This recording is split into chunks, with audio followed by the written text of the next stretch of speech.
Most know that King Louis XVI lost his head during the French Revolution, but few realize that the decision to execute Louis came down to a single vote, and it came from a shocking source. Nearly a millennium of French monarchy culminated in the reign of Louis XVI. France had known ruthless schemers, deranged madmen, and extravagant hedonists among its kings. Yet it was Louis XVI who ultimately paid for the sins of them all. So how did it come to this? How did Louis end up with his head at the guillotine's base? Born Louis Auguste in 1754 at the opulent Palace of Versailles, he enjoyed every conceivable luxury. But despite the grandeur, he lacked one crucial thing: his parents' love. From birth, Louis was destined to be second best for one reason. He had an older brother, also named Louis. This older brother was bright, charismatic, and favored by their parents, who lavished him with praise and gifts, while largely ignoring young Louis Auguste. The neglect deeply affected Louis, but his grandfather's disdain was even worse. However, his golden brother fell gravely ill at 9 years old. Despite desperate medical efforts, including a risky operation done while the boy was awake, he died.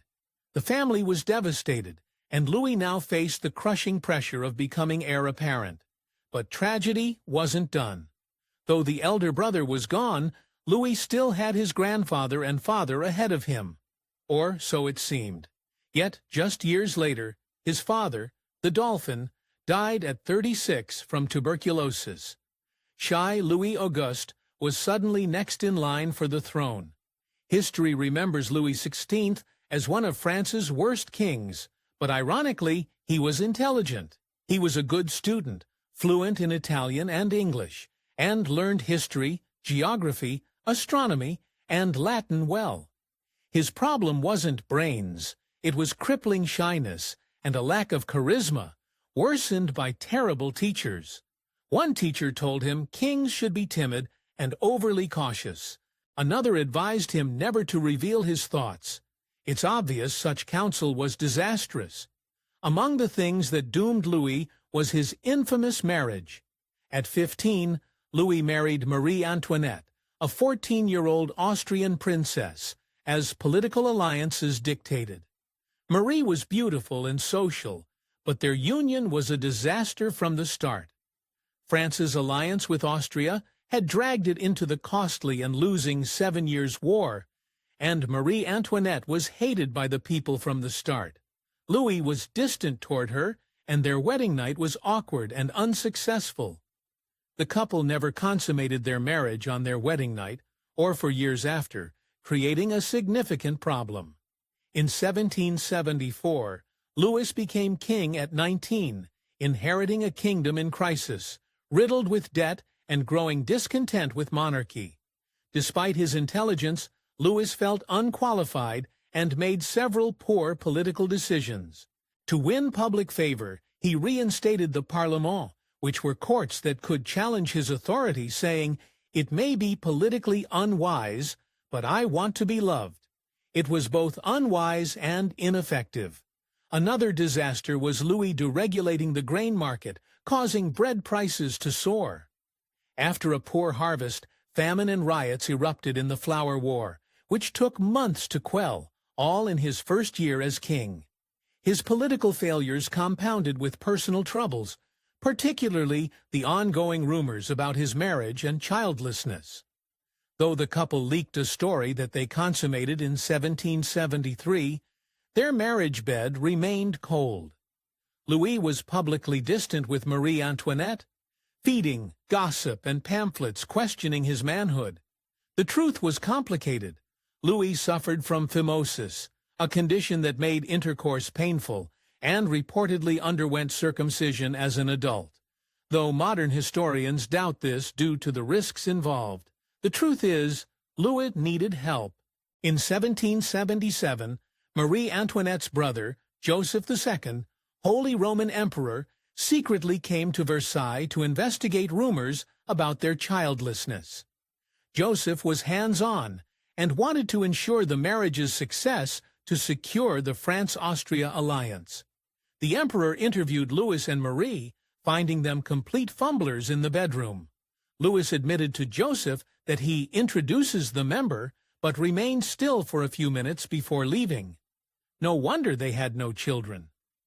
Joseph offered them advice, which had to have been at least a bit awkward, and a year later Marie Antoinette became pregnant, much to the couple's relief and gratitude.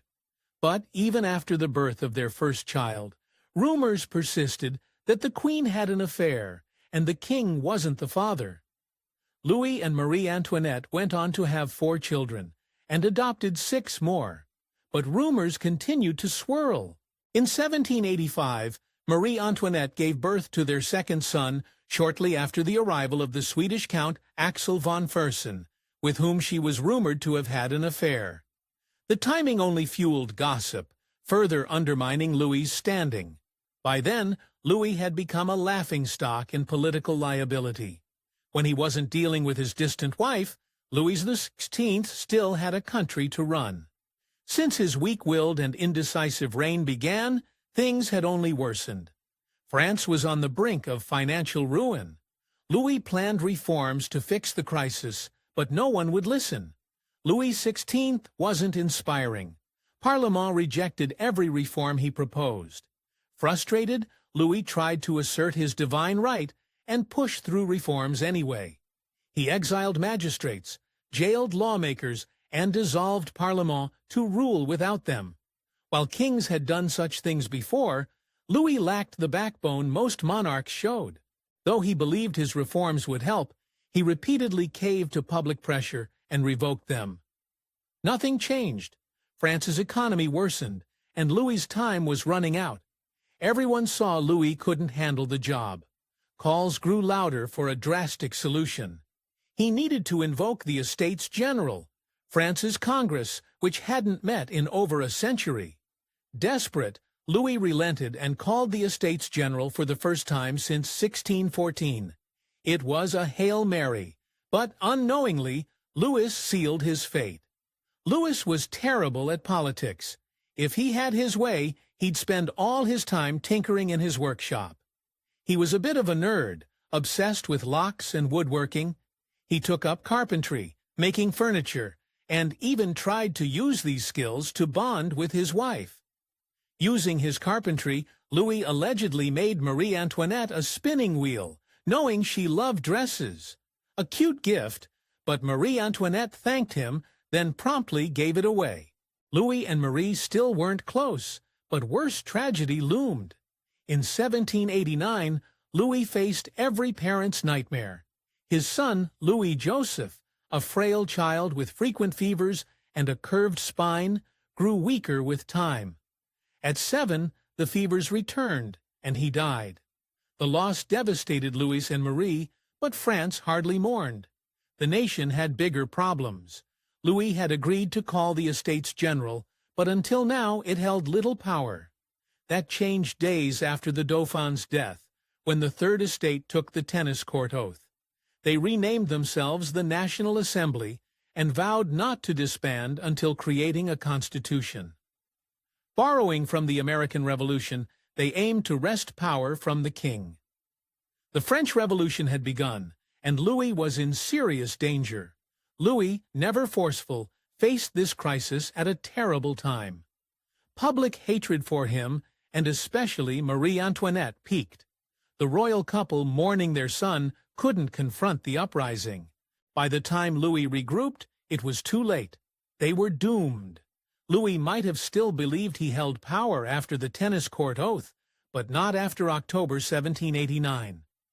An angry mob stormed Versailles, intent on violence.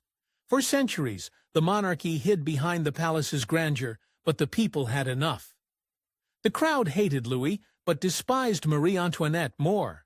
Her lavish spending and foreign roots symbolized everything wrong with the monarchy. When the mob invaded Versailles, they nearly reached the Queen's bedroom, only minutes after her attendants had whisked her away. The royal family escaped with their lives, but entered a new nightmare.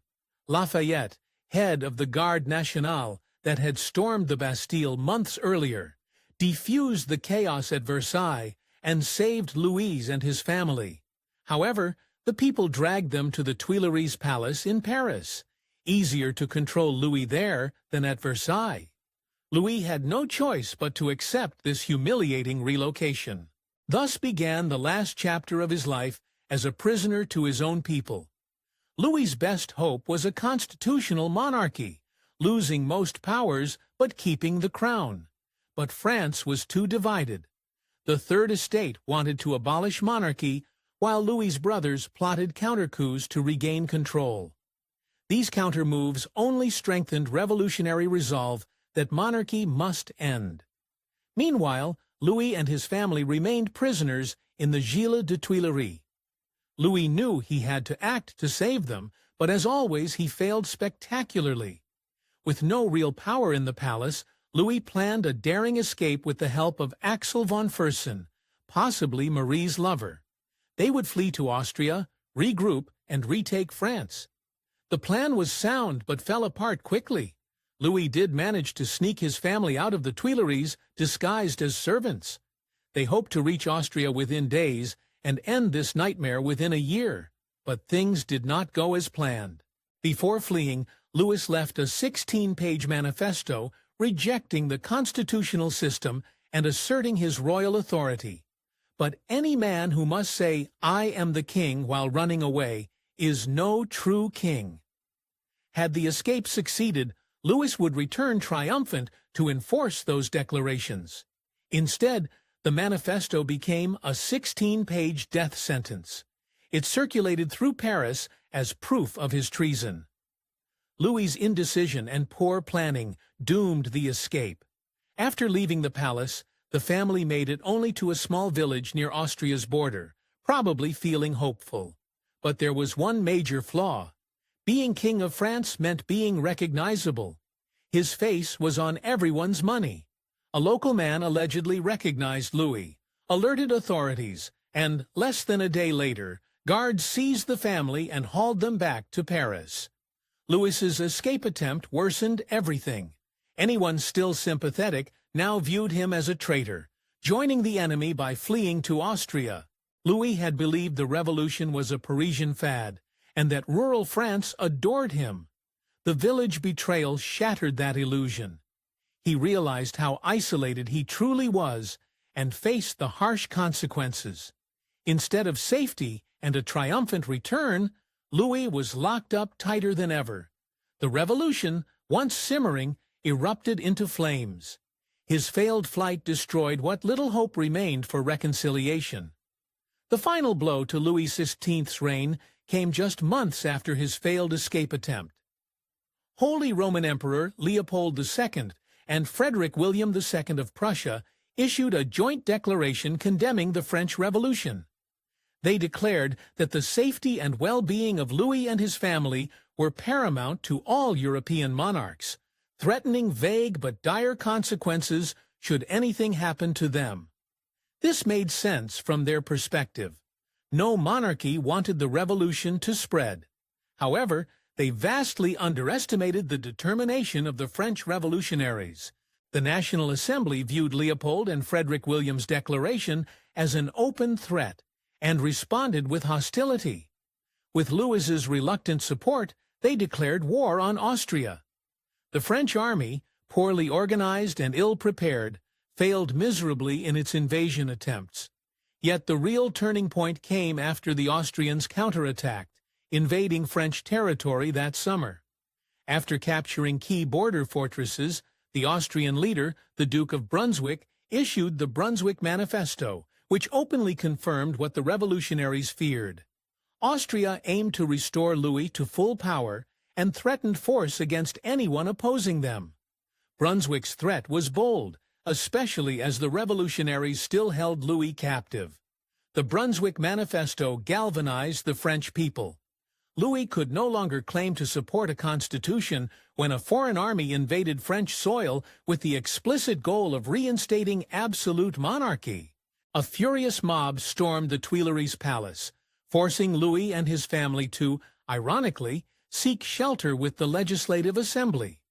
Though Louis had seen angry crowds before, this moment was different. Years of delay had led to this reckoning. 3 days after the palace was stormed, revolutionaries arrested Louis XVI and imprisoned him in the Temple, an ancient fortress. His fate was fiercely debated.